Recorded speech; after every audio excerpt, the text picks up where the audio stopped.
மீனை எண்ணெயில் பொரித்து சாப்பிட்றத விட வாழை இலையில மசாலா தடவி ஆவியில் வேக வச்சு சாப்பிட்றது தான் நம்ம உடம்போட வளர்ச்சிதை மாற்றத்துக்கு மிகச்சிறந்த முறை.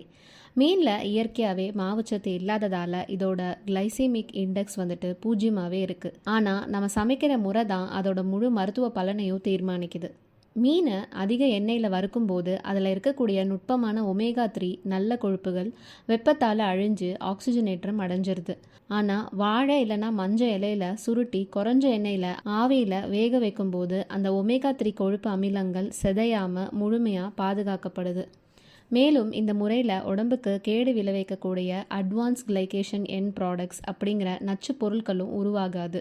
இதனால் ரத்தத்தில் சர்க்கரை அளவு சுத்தமாக ஏறாமல் இதயத்துக்கும் இரத்த நாளங்களுக்கும் பாதுகாப்பான உயர்தர புரதம் உடம்புக்கு நேரடியாக கிடைக்குது. சர்க்கரை நோய் அப்புறம் கல்லீரல் கொழுப்பு பிரச்சனை இருக்கிறவங்களுக்கு எண்ணெயில் பொரிச்ச மீனை தவிர்த்து இந்த வாழை இலை மீன் முறையை வாரத்தில் 2 நாள் உணவில் சேர்த்து கொள்ளலாம்.